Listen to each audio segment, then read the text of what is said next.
Welcome back to my channel. Today, we drift back in time to explore what daily life actually looked like in 1700s Boston. From bustling streets to quiet hearths, from markets to churches, we'll uncover the lives of ordinary people and the stories often hidden from history books. Before we dive in, don't forget to like this video, share it with your friends, and subscribe to our channel for more fascinating journeys into the past. Hit the bell icon so you never miss an episode, and join us as we bring history to life, one story at a time. Imagine stepping out of a small wooden boat onto the Boston shoreline in the early 1700s. The first thing you notice is the sound, a constant blend of creaking ship masts, shouting sailors, church bells, and wagon wheels grinding against cobblestone. Seagulls circle overhead, screeching as they dive towards scraps left near the docks.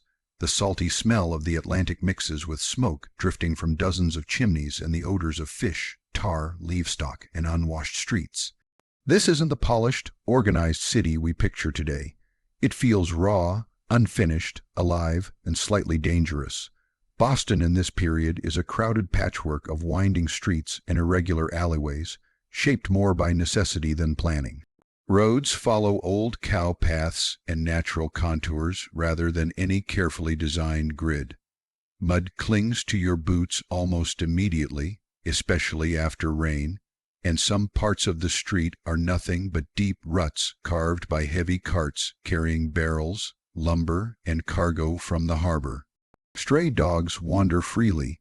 Chickens scatter as carts approach. A cow is tied near a doorway because many families keep livestock close at hand. Everywhere you look, there are signs of work.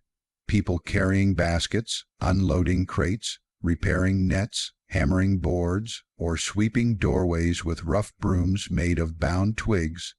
Most of the buildings are wooden, built with steep roofs and narrow windows. Many lean slightly to one side from years of harsh weather and repairs done on the cheap. The wood on older houses has faded to gray, and the shingles lift like scales in places where the wind has pulled at them. Clay chimneys rise from almost every house, sending up trails of smoke that join together above the town like a low gray cloud. Inside those homes, fires burn nearly all day, used for heating, cooking, and boiling water. Some homes are painted, but paint is expensive. Only the wealthier families can afford bright reds, deep blues, or creamy whites imported from England. Poorer families make do with bare wood or limewash, doing their best to maintain what they have. You walk farther inland, following the sound of bells that call people to their daily routines. Churches stand out as some of the largest and most impressive buildings in town, their tall spires visible even from the harbor. They don't just serve as places of worship. They are social centers, political meeting spots, and moral guideposts for the entire community. In the early 1700s, religion shapes everything from how people dress to how they speak to how they punish misbehavior. Everyone knows who attended church and who didn't. Everyone knows who sits in the better pews up front and who must stand in the back. Social status is on quiet display at every service. As you wander, the people themselves come into focus. Most of them wear simple, practical clothing made from wool or linen. Men often wear breeches that stop at the knee, long stockings, loose shirts, and waistcoats that button down the front. On colder days, they throw heavy cloaks or greatcoats over their shoulders. Hats are almost universal broad, brimmed felt hats for farmers and tradesmen, finer tricorn hats for merchants and officials. Women wear long dresses with aprons, bodices laced tightly over their waists, and caps covering their hair. Bright colors exist but remain rare. They are costly and usually reserved for the wealthy or special occasions. The majority of the town is dressed in shades of brown, gray, blue, and dull green, chosen more for durability than fashion. Children dart between adults, sometimes chasing each other, sometimes silently trailing a parent while carrying small bundles or buckets. Childhood is shorter here. Even the very young are expected to help in whatever way they can, watching siblings, fetching water, gathering firewood, or assisting in family shops. Some children stare curiously at strangers, but they are often taught to be quiet, respectful, and controlled, especially when elders are nearby. The sounds of the harbor continue behind you, but new noises layer on top of them as you pass deeper into the town. The rhythmic pounding of a blacksmith's hammer striking hot iron, the steady scraping of saws at a carpentry shop, and the scratchy, repetitive noise of a mill wheel turning in wind or flowing water. Businesses often operate out of homes, so you might walk past a living room where a mother rocks a baby near the fire while, just a few steps away, her husband shapes shoes, repairs barrels, or prints pamphlets. Economic life is intertwined with domestic life. Privacy barely exists. At the center of town life lies the market area, usually near the meeting house, stocks, and pillory. Here, farmers from surrounding areas sell vegetables, grains, and meat. Fishermen offer salted cod and fresh catches laid out on wooden tables. Merchants display imported items, cloth from England, sugar and molasses from the Caribbean, and spices from distant ports. Even in this early period, Boston is deeply connected to global trade. Barrel after barrel arrives filled with food, tools, and luxury items that most colonists could never produce themselves. But these goods come at a cost. High taxes, complex trade rules, and increasing tension with British authorities simmer beneath the surface. In the corner of the square stands a reminder of public power, a whipping post or pillory. Punishments in this era are meant to be seen. Shame is considered a tool for moral correction. A thief might stand locked by the neck and wrists while neighbors walk past making remarks or occasionally throwing rotten vegetables. Someone who spoke disrespectfully might wear a wooden tongue-shaped device as a humiliating warning. Harsh as it seems, many colonists accept these practices as necessary for keeping order in a tight, closely watched community. You continue your walk and notice how close everything feels. Houses press in on narrow streets. Neighbors hear each other through thin walls. Conversations drift out of open windows. Discussions about crops, complaints about taxes, whispered gossip about who married whom, who argued with the minister, or who didn't show up to church last Sunday. Privacy exists only in fragments: a moment behind a closed door, a quiet walk to fetch water, a few whispered words before bed. In a city this small, reputations matter. One scandal can follow a family for years. Yet life isn't only stern rules and constant labor. There are moments of laughter and community everywhere. Children play games in open spaces. Women gather to sew, talk, and exchange news while minding their chores. Men stop at taverns in the evenings, where candles flicker and mugs of ale or rum are served. These taverns buzz with conversation, storytelling, singing, and debates about politics and religion. For many people, they are the only places where they can relax after exhausting days. The smells of cooking drift through the streets in the late afternoon: stews bubbling over hearths, bread baking inside brick ovens, fish roasting over open flames. Though ingredients are simple, meals mean warmth and togetherness. Families gather around wooden tables, often saying prayers before eating. Candles or lanterns cast long shadows on the walls, and after dinner, people might mend clothes, sharpen tools, read from the Bible, or simply sit quietly, listening to the crackle of the fire. As daylight fades, darkness comes quickly. There are no streetlights except for an occasional lantern hung outside a wealthy home or public building. Nighttime makes Boston feel entirely different. the bustle disappears. Only a few figures move along the paths, usually carrying a lantern or guided by moonlight. Night watchmen patrol, calling out the hours and checking for fires, one of the greatest dangers in a city built mostly from wood. The fear of flames devouring entire neighborhoods hangs constantly in people's minds. Buckets sit ready in doorways, and neighbors are expected to rush to help anytime smoke is seen. Despite the constant danger, colonists develop resilience. Storms tear through the harbor and damage ships. They rebuild. Winters bring freezing temperatures and heavy snow that blocks roads and chills homes to the bone. They endure. Disease spreads, sometimes taking entire families within weeks. They mourn, then continue because survival leaves no other option. Strength becomes a necessity, not a choice. Education in Boston, especially among boys, is valued more than in many other colonies. You pass a small schoolhouse where students sit on benches, learning to read and write from Hornbook's thin wooden paddles with printed letters protected by transparent horn. Their lessons focus heavily on scripture. Discipline is strict. A boy who speaks out of turn or misbehaves might be struck lightly or shamed in front of classmates. But for parents who can afford to send their children, education offers the promise of advancement. A literate son might become a clerk, printer, minister, or teacher, instead of working forever in manual trades. Printing presses, though still relatively few, play a massive role in shaping Boston society.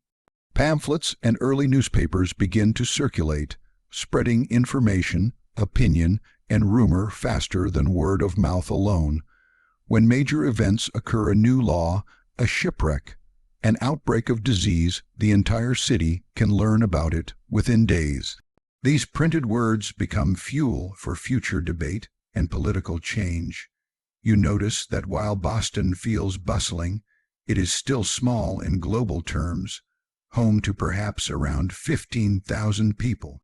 Many of them are recent arrivals or descendants of immigrants from England and Scotland, along with enslaved Africans, indentured servants, and a shrinking presence of native people pushed increasingly to the margins. Languages mix, accents vary, tension lingers beneath interactions between different economic and social classes.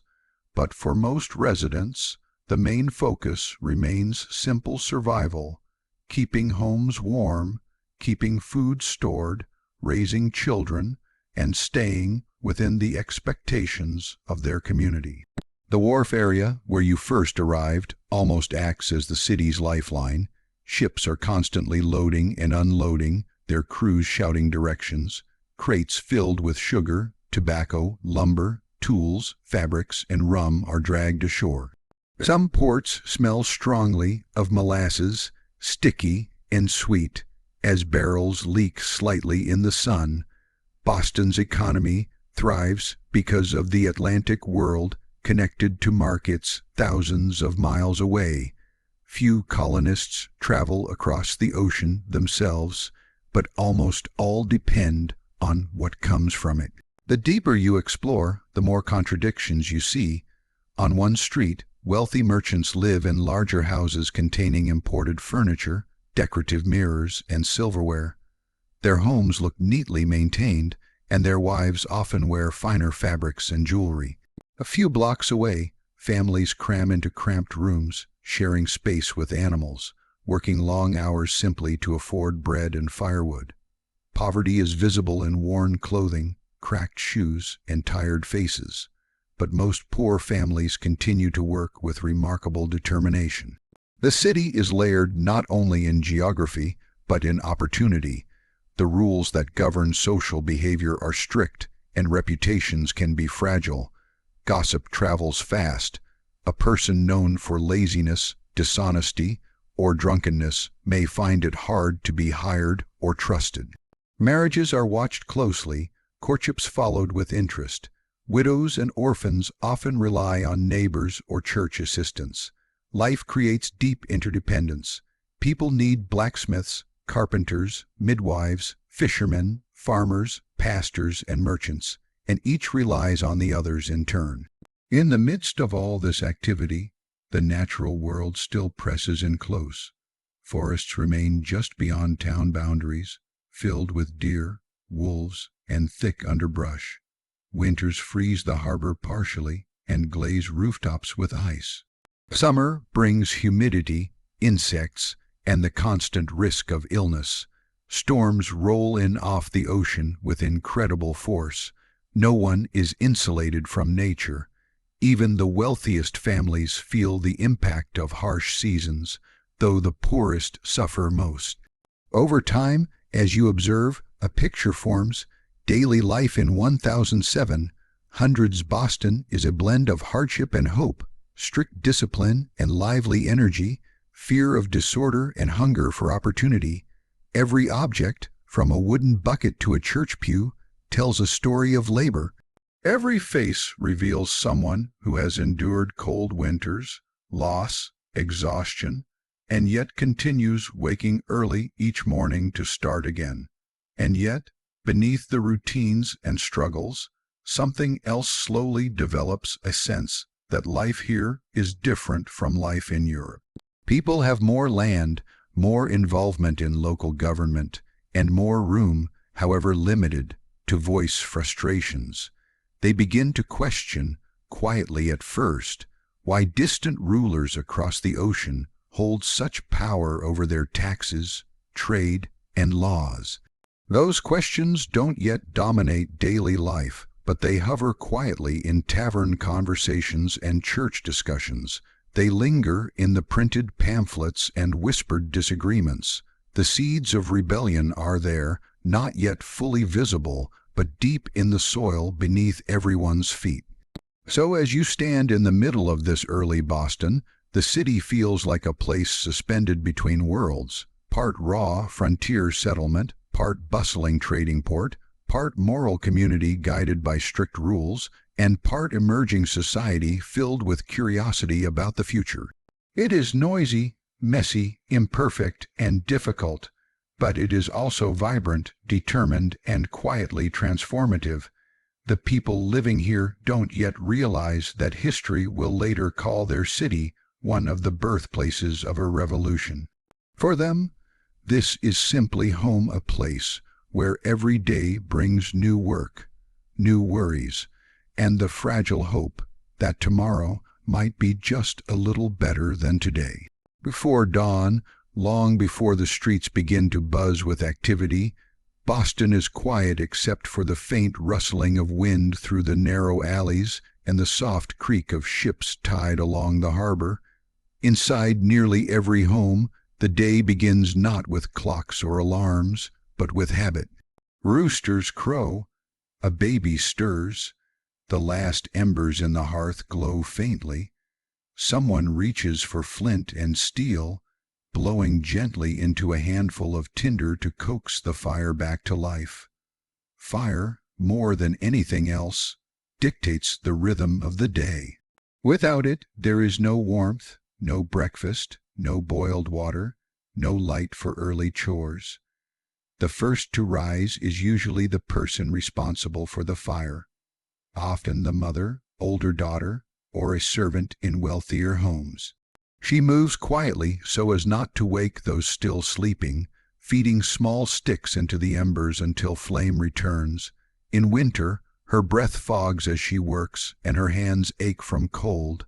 She may have slept only a few hours, but the day waits for no one. Soon, the smell of wood smoke begins to seep from chimneys across town, and Boston slowly stirs awake. Men stretch stiffly from straw mattresses or shared wooden beds. Their bodies carry the weight of yesterday's labor, backs sore from lifting barrels, shoulders aching from hauling nets, hands rough and cracked from tools and ropes. They do not complain much. Aches simply mean the body is doing what it was made to do. A quick prayer, sometimes spoken aloud, sometimes whispered silently, marks the start of the day for many families. Gratitude for survival, hope for health, fear of sickness or accidents. These thoughts accompany the first moments of morning. Breakfast is not a leisurely affair. It is practical and often repetitive. A pot of porridge made from cornmeal or oats, perhaps some bread left over from the day before, sometimes a bit of salted fish or cheese.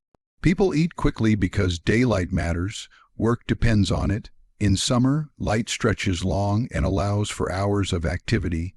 In winter, darkness arrives early, and every spare hour must be used wisely. Children gulp their food, still half asleep, rubbing their eyes and already hearing their tasks being listed for them. Step outside, and the town transforms with remarkable speed. Doors open. Boots clap against wooden steps. The blacksmith heads toward his forge, the fisherman toward his small boat, the apprentice toward the workshop where his master will soon demand full attention. Each street grows noisier as carts begin rolling, pulled by horses or oxen, their iron rims rattling across uneven stone. Merchants unlock shop doors. A printer arranges type for the day's pages, lining up letters one by one, each word slowly coming into existence. No job is easy, and nearly every job requires skill shaped by years of repetition. For men working the harbor, the day begins with tides. They know instinctively when the water rises and falls. They read the sea the way others read books. Fishermen push off into the gray morning, the smell of salt thick in the air. They drop nets or lines, muscles pulling rhythmically, and their thoughts stay practical. Will the catch be good? Will the weather hold? Will the price at market be enough to feed the family this week? They work with quiet cooperation, communicating more by gesture than by words, each man understanding what the others need without having to ask. Shipbuilders, meanwhile, shape entire worlds from wood. They study curves, measure planks, drive iron nails with calculated force. Their hands move confidently because mistakes cost dearly. A poorly built hull means leaks. A misaligned beam could doom a ship and everyone aboard. The smell of pitch and resin lingers around them, sticking to their clothes and skin. Boys serving as apprentices run errands, fetching tools, carrying boards, sweeping sawdust, and above all, watching and learning. These boys are expected to grow into the work without complaint. Apprenticeship is both opportunity and discipline. Masters provide training and sometimes room and board, but they also demand obedience, long hours, and strict behavior. Another layer of Boston's daily routine unfolds inside homes and small shops, usually driven by women's labor. From morning until night, the household becomes a workshop, kitchen, schoolroom, and infirmary all at once. Water must be hauled, again and again, from wells or pumps. Laundry must be boiled and scrubbed on washboards, a task so exhausting it is often spread over several days. Bread dough must be kneaded and left to rise near the warm hearth, then baked at the right moment. Vegetables need chopping, meat needs salting, milk must be churned into butter before it spoils. A crying infant interrupts every task, demanding to be fed, burped, rocked, or wrapped more tightly. Far from the image of quiet domestic simplicity, managing a colonial home is closer to running a small business. There is accounting to track what food remains for winter, planning to decide when to slaughter an animal, constant mending of clothes that wear through quickly, tending of gardens, and supervision of older children who are learning skills they'll need for life. In some families, the mother also keeps records for a husband's trade or helps sell goods from their front room. Work spills from every corner, and leisure is a rare luxury saved mostly for Sundays or special celebrations. Children absorb this world gradually. A boy might follow his father to the wharf to learn knots or how to judge the quality of fish. A girl might learn the rhythm of spinning wheels and the soft pull required to twist fibers into thread. Play exists, but it is built around chores. Games with pebbles, races while gathering kindling, pretend cooking beside the real hearth. Out of necessity, children's work becomes training, and training becomes identity. A child destined to be a cooper begins life surrounded by barrels. A child meant for farming learns seasons before learning full sentences. Some children, especially boys from families with modest means, are sent to school for part of the year. They carry hornbooks or small slates, and they memorize letters, numbers, and religious passages. But school does not remove them from work. It simply fits around it. When harvest season arrives or a father falls ill, a boy may be pulled from lessons to provide labor at home. Schoolmasters discipline firmly because they believe obedience prepares boys for both faith and citizenship. A miswritten word might bring stern correction. A lie or act of disrespect could bring humiliation or a physical reminder to behave. Meanwhile, Boston's craftsmen, cobblers, tailors, carpenters, tinsmiths, printers, fill their days with tasks requiring patience. A cobbler sits bent over a shoe last, hammering small nails into leather. A tailor draws chalk lines on cloth before cutting carefully, knowing every inch is valuable. Waste is unacceptable. Materials cost too much to squander. Even simple objects such as buckets and brooms involve layers of practice that most people today seldom appreciate. Everything durable must be crafted by hand, inspected by eye, tested by use. Merchants, often seen as more fortunate, experience their own pressures. They begin the day looking over account books, calculating debts, worrying about shipments delayed by storms or piracy. Their wealth depends on ships arriving safely and on rules set by distant British officials. A cargo stuck at port could erase profits for months. Merchants deal constantly with negotiations, promises, and risks. They may not lift heavy crates themselves, but the weight of uncertainty sits heavily on their shoulders. Throughout the town, church bells punctuate the day like exclamation marks. They ring to mark time, to call people to worship, to announce meetings, or to signal danger. Everyone listens. Bells remind them of order in a world that often feels unpredictable. But order also comes from neighbors quietly watching one another. Laziness, drunkenness, or wastefulness rarely go unnoticed. A man who fails to provide, a woman rumored to neglect her children, a youth caught stealing, all face not only legal consequences, but also the longer sting of community judgment. Daily life is a constant negotiation between personal needs and communal expectations. As midday approaches, work slows just enough for a small meal. Households prepare stews or leftover porridge, and workers return briefly when possible. Taverns offer simple fare for those who live farther from home: bread, cheese, ale, maybe a bowl of soup. People talk little at midday. They are gathering energy for the second half of the day, which often stretches long into evening. Those responsible for livestock head out again to tend animals. Carpenters return to their beams. Printers resume arranging rows of metal letters and turning heavy presses. Fishermen sort their catches, gutting and cleaning fish so they can be salted or sold quickly before they spoil. Not every task is visible. Some work remains tucked away in attics or cellars. There, women spin wool, weave cloth, or dip candles repeatedly into melted tallow to build up layers. The smell of candle making can be unpleasant, but candles mean light, light for reading, sewing, prayer, and conversation after the sun sets. Without them, the day would stop entirely at dusk. The effort poured into even the smallest object reveals how carefully colonists must think about time. They constantly prepare for the hours or months ahead because they cannot simply purchase replacements whenever they wish.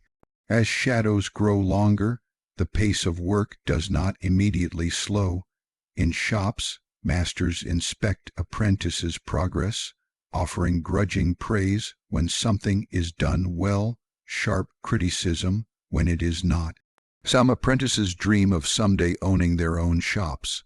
Others simply hope to survive the harsh training and gain independence. Their contracts can last 7 years or more, binding them not only to labor, but to loyalty, obedience, and moral behavior. A runaway apprentice risks public punishment and the loss of all future opportunity. Women's work intensifies in late afternoon. Dinner must be prepared. Bread needs to be pulled from ovens without burning. Stew must be thickened, vegetables cleaned, bowls set out. Younger children begin to fuss from hunger and fatigue. Teenagers return from errands or lessons and immediately fall into chores, collecting more wood for the evening, sweeping floors, bringing water, or helping care for animals. The household becomes a flurry of movement, each person acting according to an unwritten routine practiced daily since childhood. When families finally sit together, the meal is not always large, but it is meaningful. Sometimes the conversation centers on small victories, a good catch, a repaired tool, a successful trade at market. Other nights bring heavier topics: illness rumored to be spreading, a ship reported missing, a new tax announced by British authorities. Fathers may remind children to be grateful, while mothers encourage them to finish quickly so remaining chores can be completed before dark. Meals connect generations. The stories told at these tables, stories about harsh winters survived, ancestors who crossed the ocean, neighbors who helped in times of crisis, become part of the family's shared memory. After dinner, work still calls. Tools must be cleaned and put away. The hearth must be fed with larger logs to last into the night. Clothing worn thin during the day is repaired by lamplight.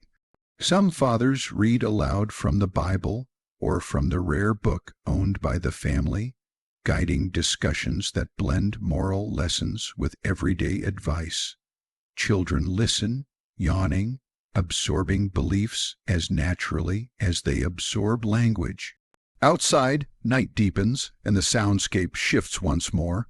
The chorus of work fades, replaced by the occasional bark of a dog or the watchman's distant call marking the hour. Yet even in these quieter moments, anxiety does not disappear. Fires can start unexpectedly. Thieves sometimes roam. Illness can strike without warning, stealing strength in a matter of days. Parents watch their sleeping children with the constant awareness that tomorrow is never guaranteed. This fragile sense of uncertainty shapes how they view life. Hard work is not just a duty, it is a shield against chaos, a way of surviving in a world that offers few guarantees. Before sleep, some take a final step outside to gaze at the sky. Without artificial light, the stars appear sharp and numerous. The harbor reflects faint moonlight. The air feels colder and more honest somehow. A man might think of debts he still owes, or of fields needing attention, or of a son whose future he hopes will be better than his own. A woman might think about the next loaf of bread, the next wash day, the health of an aging parent. Their thoughts rarely drift toward luxury or ambition. More often, they circle around responsibility, faith, and perseverance. Slowly, the town settles, windows darken, fires burn low. People crawl into beds shared by siblings, spouses, sometimes even boarders or apprentices. Quilts and heavy blankets shield them from drafts sneaking through wall cracks. They whisper prayers, asking for protection from storms, thieves, or sudden illness. For a few hours, stillness finally arrives, broken only by the steady lap of water against the docks and the quiet creak of timbers in old houses. The cycle will repeat tomorrow, and the next day, and the next. Days blur into seasons, seasons blur into years. But within that repetition lies the heart of Boston's daily life in the 1700s. Relentless work balanced by community, labor tied to survival, faith stitched to everything like thread through cloth. People rise with the sun not because they wish to, but because survival requires it. Children join the rhythm early because the future depends on their hands. Women hold households together with endless effort. Men carve livelihoods out of sea, wood, metal, and trade. And though the era's great political events may someday dominate history books, it is this ordinary, exhausting routine that truly builds the foundation beneath all of it. Every barrel rolled, every fish cleaned, every page printed, every loaf baked. These unnoticed acts keep the city alive long enough for larger ideas to eventually take shape.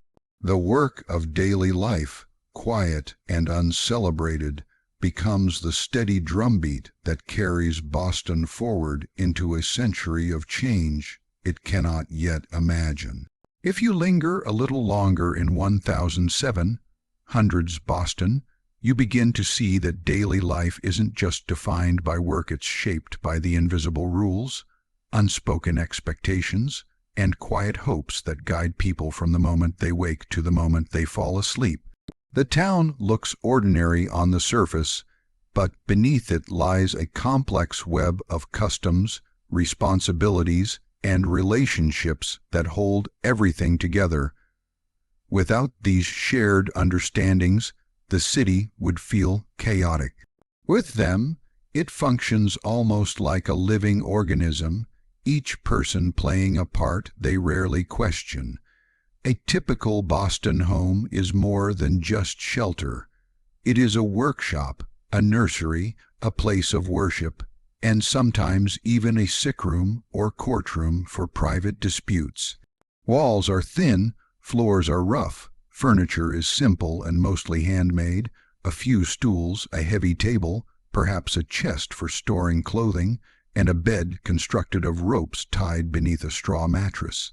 Every object has value, nothing is wasted. A cracked bowl isn't thrown away, it is repaired with metal staples. A worn coat becomes a smaller garment for a child, and when even that is no longer usable, it becomes rags for cleaning or patches for quilts. The idea of excess barely exists. Resources are scarce, and people are skilled at stretching them as far as possible. Lighting is another constant challenge. During winter, darkness arrives like an early guest who refuses to leave. Candles are carefully rationed, often reserved only for necessary tasks. Families sometimes gather around the hearth, not just for warmth, but because it's one of the only places where enough light exists to see clearly. The fire becomes a center of storytelling, reflection, and planning. Parents talk softly about next season's crops or discuss which debts need paying. Children listen and learn silently, understanding that adulthood will someday bring the same responsibilities. Outside the home, Boston streets tell their own stories. People pass each other constantly, nodding, greeting, or sometimes pretending not to see. Everyone knows who belongs to which family, who had recent trouble with the law, who owes money, and who is quietly struggling. A widow might walk with slightly stooped shoulders, carrying both grief and the fear of financial hardship. A successful merchant may stride confidently, though even he worries about fluctuating markets and fragile supply chains across the ocean. Appearances do not always reveal burdens, but in a town this small, they are rarely hidden for long. Religion shapes nearly every interaction. Sunday is not a casual day off. It is serious, structured, and long. Families dress in their best, often clothes that are slightly uncomfortable because they are worn rarely and must last many years. They sit through lengthy sermons that explore moral duty, sin, and discipline.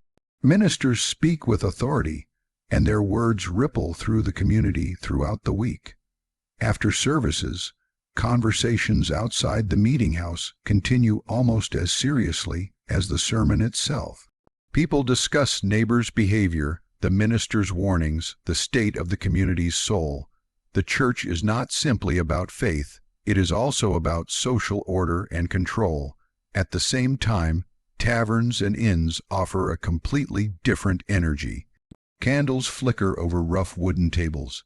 The smell of ale, tobacco smoke, and cooked meat fills the air. Men gather after long days, talking about crops, fishing, trade, or ships arriving from distant ports. Some discussions drift toward politics, and though they may seem quiet and harmless, they often carry the earliest seeds of dissatisfaction with distant British authority. In these dimly lit rooms, ideas travel faster than ships. A rumor repeated enough times becomes a shared belief. A complaint echoed across different taverns grows slowly into collective frustration. Even without realizing it, ordinary people shape the direction of history through these conversations. Medicine and health reveal just how fragile life truly is. Illness appears suddenly. A simple infection can become deadly. Remedies consist mostly of herbs, poultices, bleeding, or purging, treatments based on limited understanding of the human body. Midwives attend births with calm hands and steady nerves, but childbirth remains dangerous. Many mothers and infants never survive the process. Death is not hidden away, it is a constant companion. Children grow up attending funerals, hearing prayers beside open graves, watching families mourn openly before returning, almost immediately, to daily labor.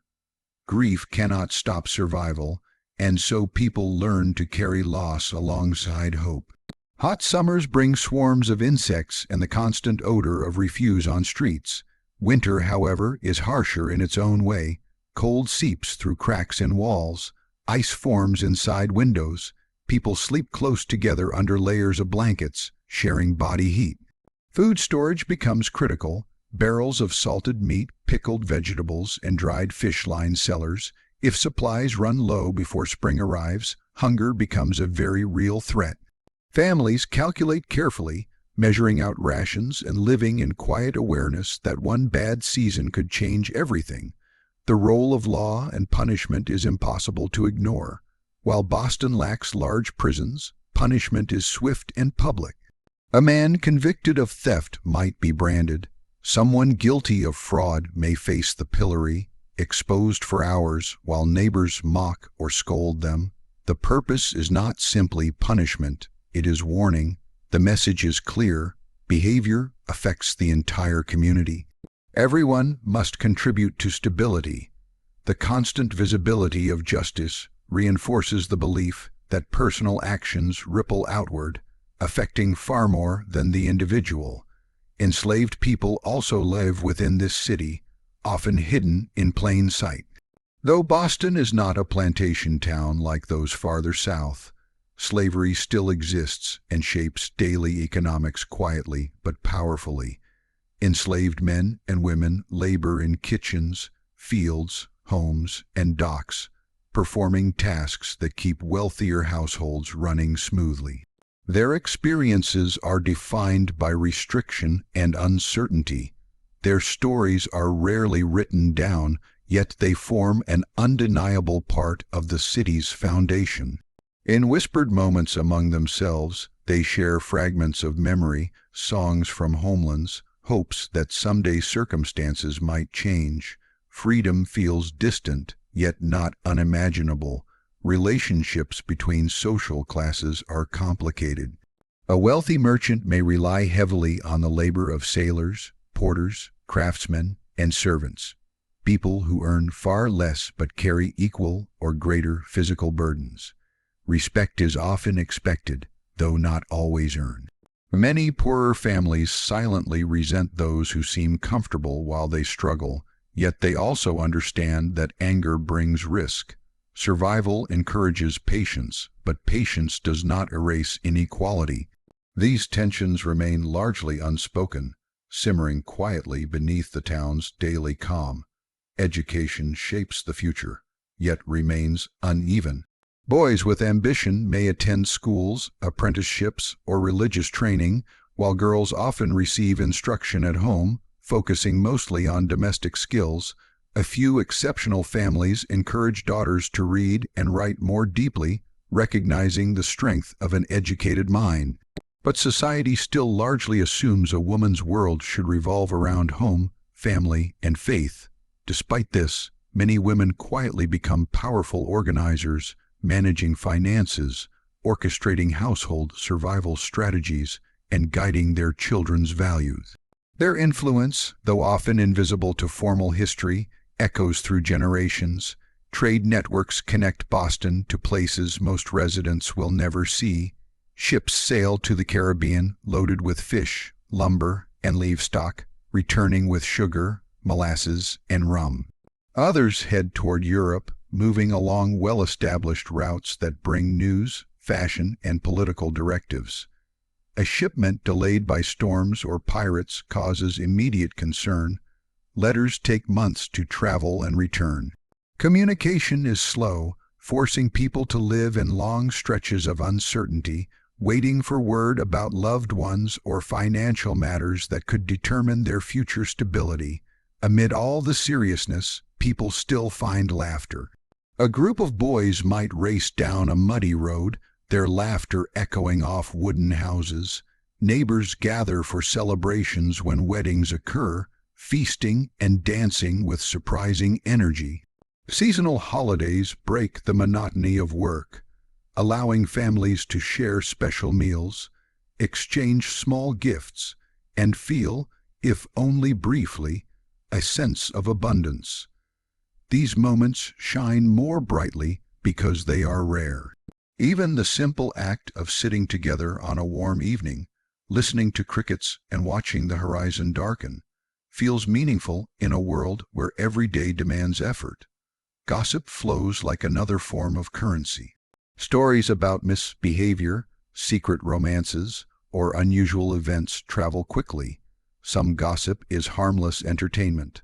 Other times, it becomes sharp and dangerous, shifting public opinion against someone in ways that can last for years. Reputation is everything. A man accused of dishonesty, even without proof, may struggle to sell his goods. A woman rumored to be improper might find invitations suddenly disappearing. Fear of judgment keeps many people cautious, constantly aware of how they are perceived. Nature remains both ally and adversary. The sea provides fish, but also storms capable of wrecking ships in minutes. Forests offer timber, but hide wolves and freezing winds. Disease spreads more easily in crowded neighborhoods. Fires threaten to consume entire sections of town. Every improvement people make, every fence built, well dug, roof repaired, feels like an act of defiance against the unpredictability of the world around them.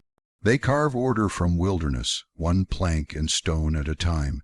Yet beneath all of these hardships lies an emerging sense of identity. Boston is not just a copy of England. People feel it, even if they cannot yet explain it fully. They govern their towns through meetings where ordinary men debate issues. They challenge rules they believe unfair. They discuss rights, responsibilities, and what it truly means to be loyal. This slow, growing confidence doesn't erase loyalty to the British Crown, but it plants the thought that perhaps, in time, their voices should carry more weight in determining their own destiny. Evenings bring a strange mixture of exhaustion and reflection. After chores are finished and children drift toward sleep, adults sometimes sit quietly, letting silence fill the gaps between thoughts. In these peaceful spaces, they remember loved ones lost, imagine futures for their children, and occasionally wonder if tomorrow will bring opportunity or hardship. Life rarely offers clarity, but it always requires resilience. Through all of this, one unspoken truth connects everyone, whether rich or poor, free or enslaved, devout or doubtful. Survival is a collective effort. The town depends on cooperation as much as on individual strength. A neighbor helps another mend a roof after a storm. Women share bread with a widow facing hunger. Sailors assist families when storms keep men at sea longer than expected. Acts of kindness do not erase inequality, but they soften its edges and remind people that humanity still matters. Each day might appear ordinary, but it is built on thousands of necessary choices. When to plant crops, when to mend nets, how to heal a wound, how to discipline a child, when to speak, and when to remain silent.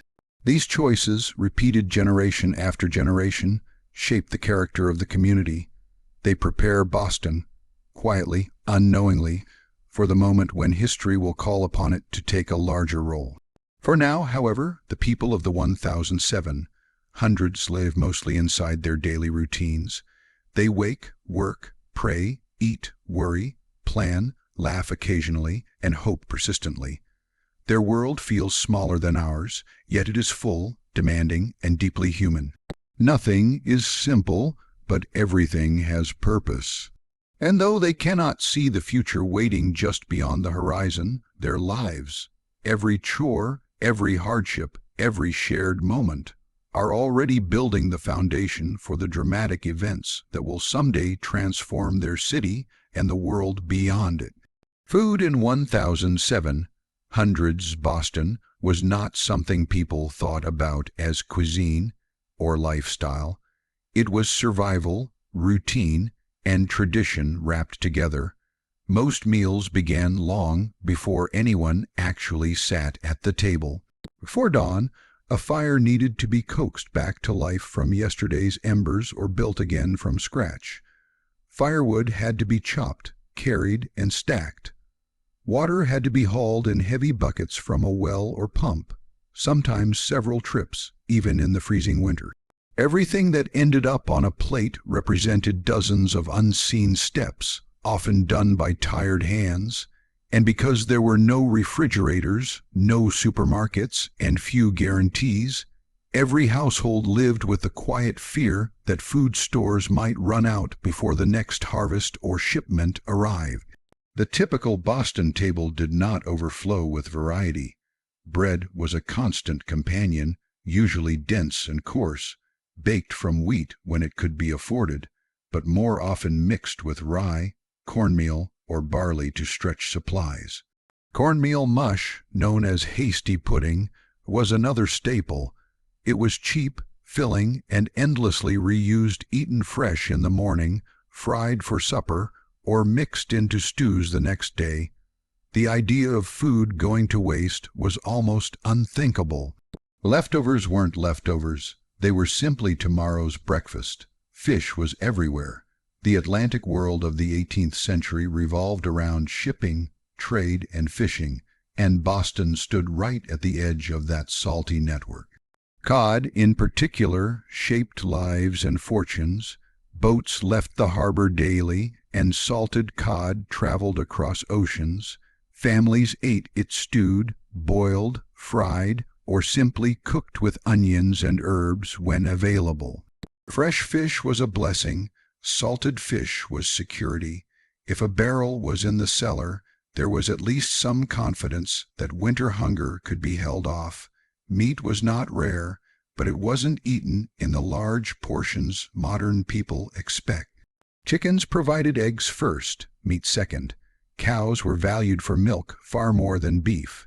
When animals were butchered, nearly every part was used: bones for broth, fat for cooking or candles, organs for pies. Sausage and preserved meats allowed scraps to last longer. Pork was common because pigs could live on scraps and forage, turning waste into food. Still, large roasted joints like we see in movies were holiday luxuries, not daily fare for most families. For the poorer classes, salted pork pieces added flavor to stews more than served as the main dish. Vegetables followed the rhythm of the seasons.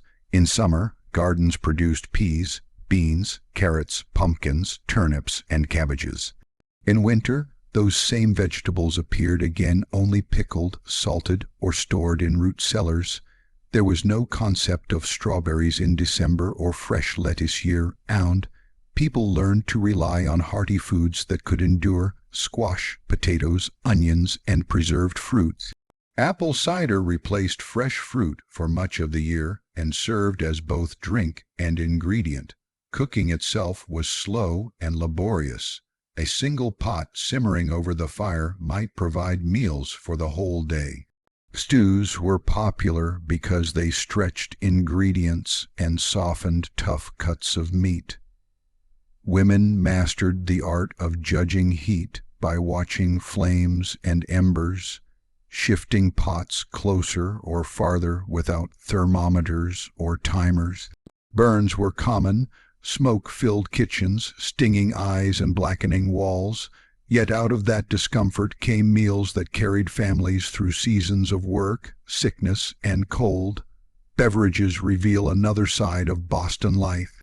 Tea, imported from overseas, was both a comfort and a symbol. Wealthier homes displayed tea sets proudly, creating small rituals around pouring and sharing. To sip tea was to participate in a wider world of trade and culture.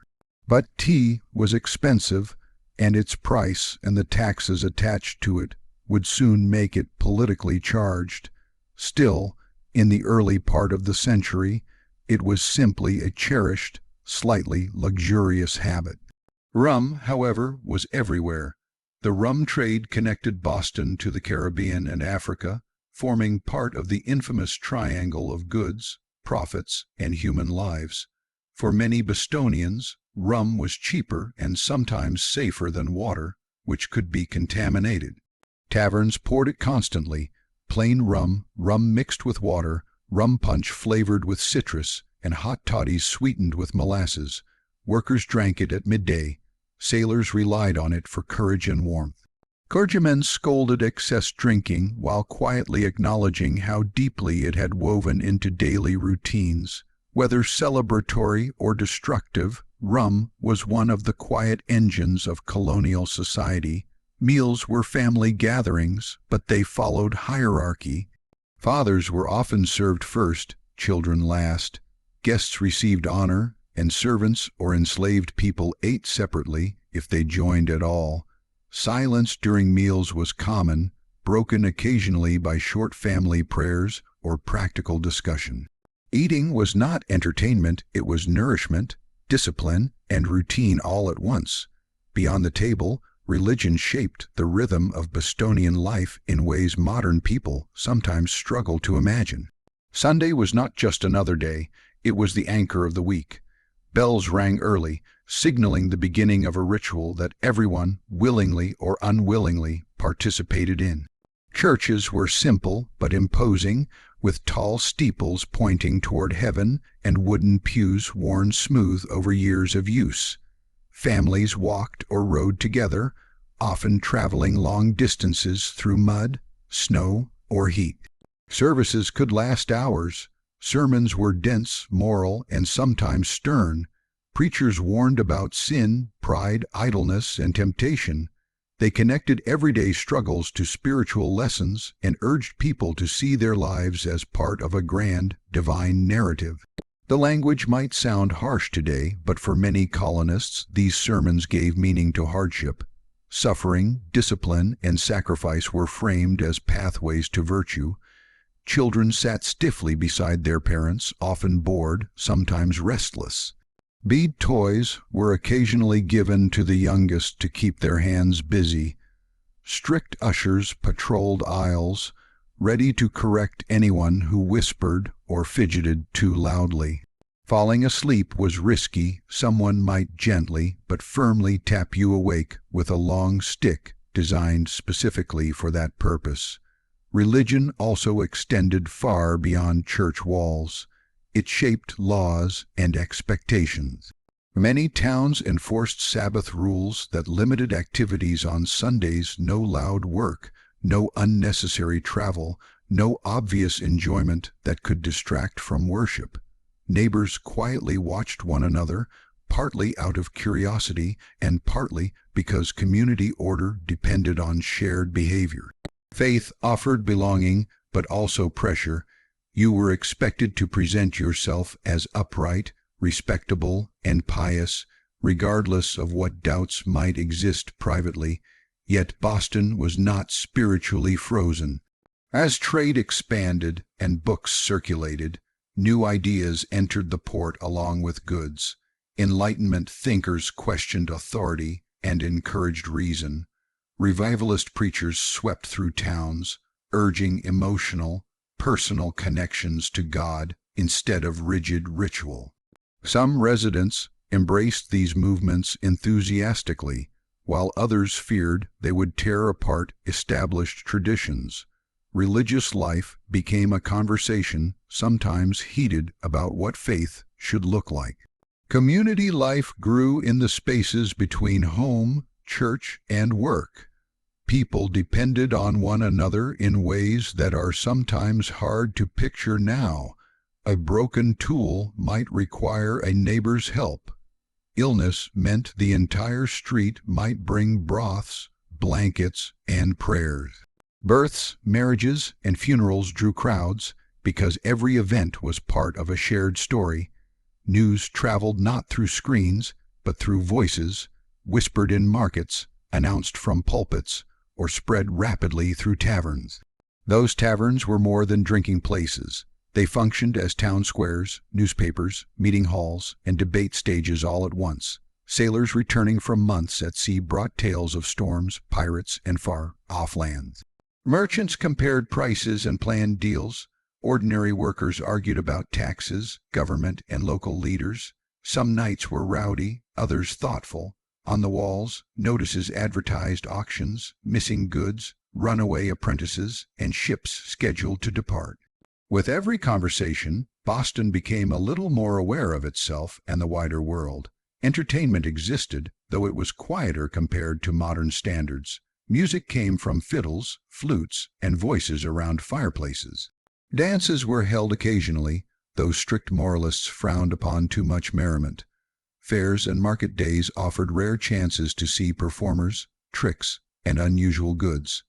Young people often courted under supervision, walking together after church or attending small gatherings. Courtship was not purely romantic. It was social negotiation, linking families, property, and future stability. Community also meant mutual responsibility. When roads needed repairing, neighbors might gather for collective labor. When barns were raised, dozens of men lifted beams together while women prepared food to feed the workers. These gatherings built bonds as strong as the structures themselves.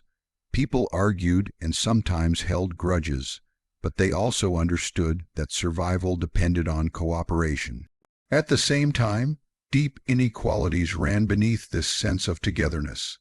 Enslaved Africans and their descendants lived in many Boston households, often invisible in public records except as property.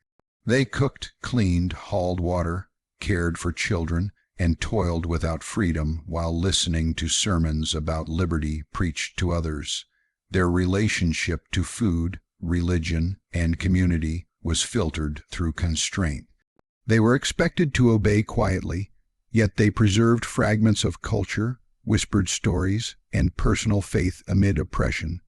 Servants, apprentices, and the poor also formed a different layer of society. They ate simpler food, worked longer hours, and had little control over their schedules.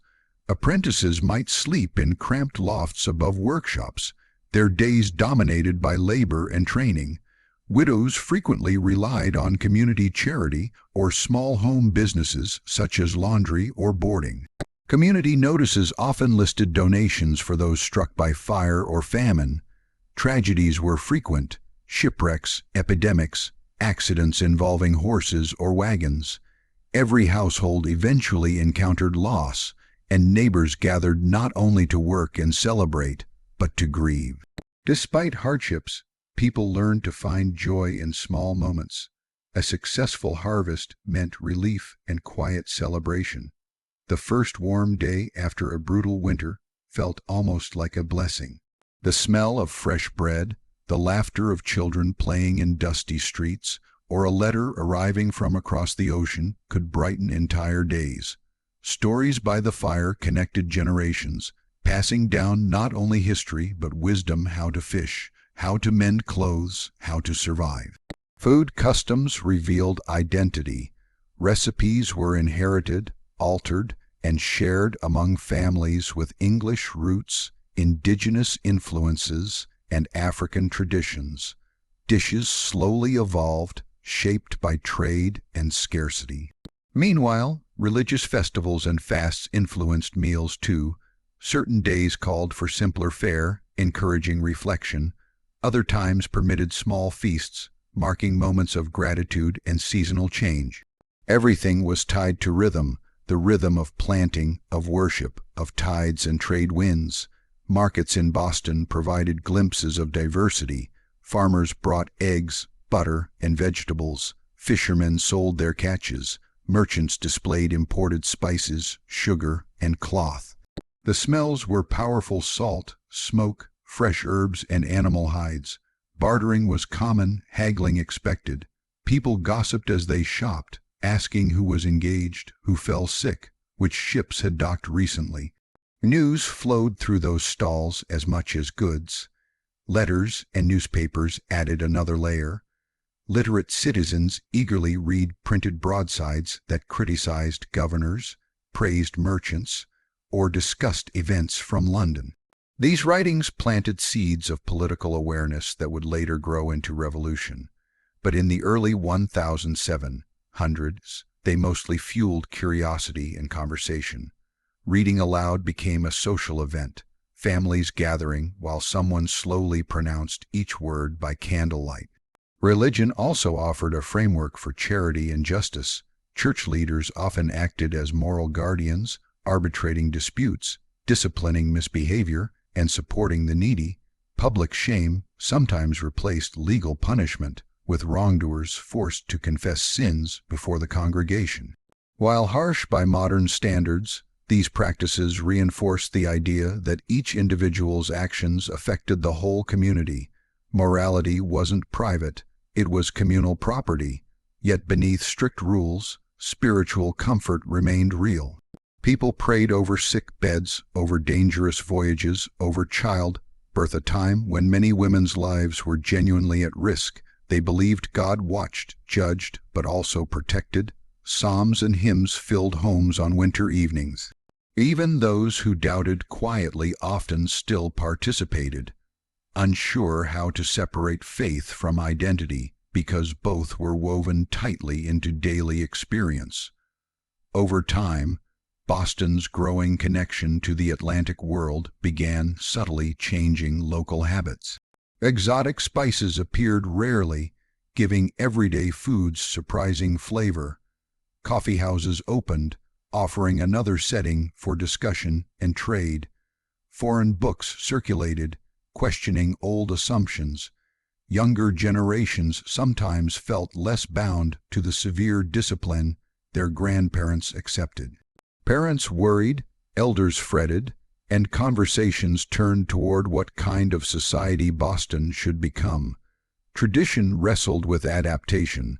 In all of this, the kitchen fire, the church pew, and the tavern stool became symbols of ordinary life. Around the fire, families nourished their bodies and whispered stories about the past. In church, they reflected on their souls and their responsibilities. In taverns, they argued, laughed, listened, and perhaps without realizing it, practiced the beginnings of civic life. These simple spaces prepared the ground for bigger changes ahead. On a typical evening, as daylight faded and the town quieted, supper would be eaten early. Dishes were washed with cold water and coarse cloths. Ashes were carefully banked so the fire could be revived in the morning. Outside, the harbor creaked with the sound of ships rocking gently. Somewhere, a dog barked. Somewhere else, a baby cried. People settled under heavy blankets, often sharing beds to preserve warmth. Before sleeping, many whispered prayers, thanking God for a safe day and asking protection for the next, aware that disease, storms, or misfortune could strike without warning. What ties all of these details together is how deeply interconnected life was. Food depended on seasons, weather, trade networks, and labor. Religion wove meaning through hardship and guided behavior. Community sustained people emotionally and practically, filling gaps that governments or institutions could not yet manage. Daily existence might have seemed small: cooking, praying, working, talking, but within those small acts lay a resilient culture that would ultimately face enormous change. So when we imagine Boston in the 1700s, it isn't just a city of revolutionaries and famous names. It is a place where a pot simmered quietly while children did chores. A place where bells called everyone together, week after week.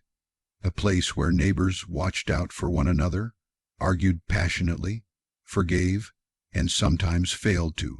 Life was demanding but rooted. Food came from real hands and hard labor, faith shaped choices, community provided belonging, and beneath the surface of ordinary routines, new ideas were slowly brewing, ideas that would later turn everyday tavern talk and church debates into catalysts for history.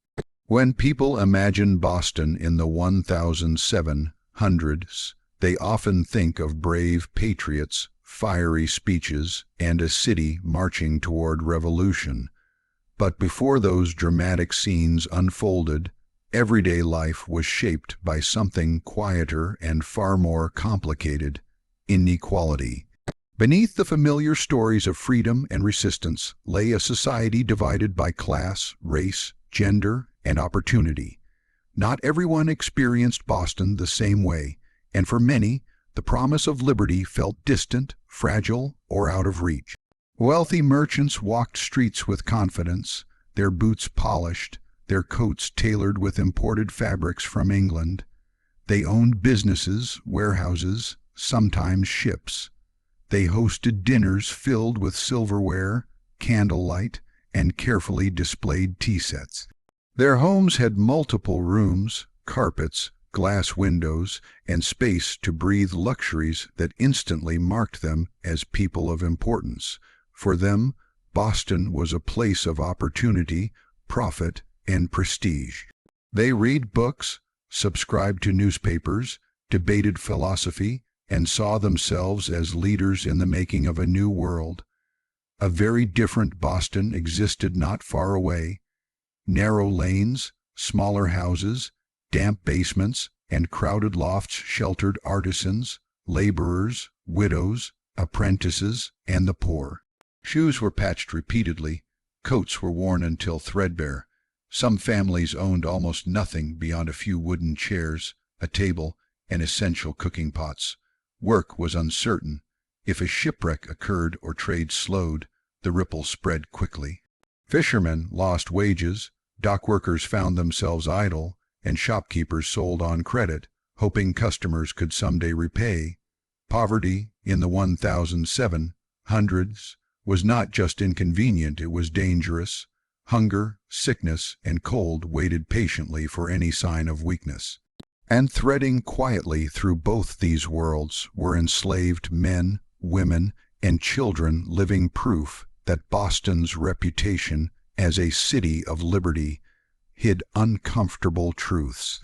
They cooked meals they would not eat, cleaned houses they did not own, and raised children who would one day inherit wealth built partly on their unpaid labor. Some worked in homes, others in shops, some in shipyards or stables. Their names often appear in records only as possessions, listed alongside livestock and furniture. Freedom, so loudly discussed in taverns and meeting halls, was something they could not claim. Their daily routines were shaped by obedience, fear, and resilience. Rising early, working long hours, sleeping in corners or small outbuildings, they navigated a world where punishment could be swift and legal. Yet they also preserved fragments of identity, songs hummed quietly, stories whispered, faith practiced in private. Bonds formed among enslaved people across households, creating fragile networks of emotional survival. Every act of kindness or shared food was a reminder that humanity endured even inside systems designed to erase it. Native American communities, too, felt the weight of Boston's growing power. Once central to regional trade and diplomacy, they found themselves increasingly pushed to the edges physically, politically, and culturally. Land was taken through treaties, debts, and force. Disease and displacement shattered communities. Many indigenous people worked as laborers or servants in colonial homes, their presence sometimes overlooked or forgotten in written history. They watched as forests disappeared, towns expanded, and foreign laws replaced traditional systems of governance. To them, the rise of Boston was not a triumphant story. It was a gradual narrowing of space and voice. Gender shaped inequality as profoundly as class or race. Women carried enormous responsibility, but possessed limited legal power. A married woman's property belonged to her husband, including her wages. She might run a household, manage children, help with business accounts, spin yarn, preserve food, and sometimes operate a small shop or boarding house, yet she rarely appeared in official decision-making. Widows, especially poor ones, faced harsh choices. Without a male provider, they often relied on sewing, washing, or communal charity. Communities set aside funds for relief of the poor, but assistance was minimal and carefully scrutinized, often accompanied by judgment. Still, women were far from passive. They formed social bonds that supported families through births, illnesses, and mourning. They shared remedies, recipes, and practical wisdom passed down through generations. In taverns and town meetings, men talked politics. In kitchens and spinning circles, women quietly discussed the same issues, influencing households in subtle but powerful ways. Their work kept society functioning, even if public recognition was scarce. Apprentices occupied a world halfway between childhood and adulthood. A boy might leave his family at 7 or 8, moving into the home of a master craftsman. There, he learned carpentry, printing, blacksmithing, or shoemaking, waking early, working long hours, obeying strict rules. In return, he received training, food, and eventually the hope of becoming a tradesman himself. Some masters were fair, others were harsh, using physical punishment or withholding promised opportunities. Apprenticeship offered upward mobility, but it also demanded obedience and years of sacrifice. Servants lived in similarly uncertain circumstances. Some came from poor families, others arrived from Europe under contracts, agreeing to work for years in exchange for passage across the Atlantic. Their futures depended entirely on employers' goodwill and economic stability.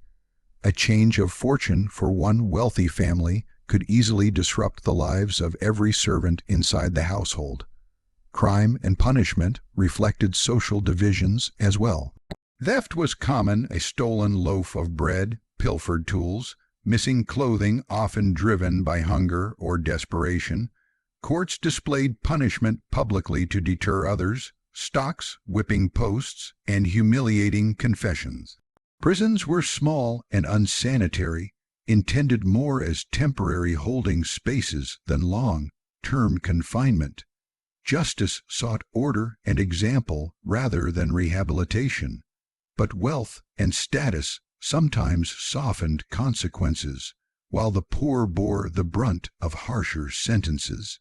Despite these disparities, Boston was not simply a city of oppressors and oppressed locked in constant conflict.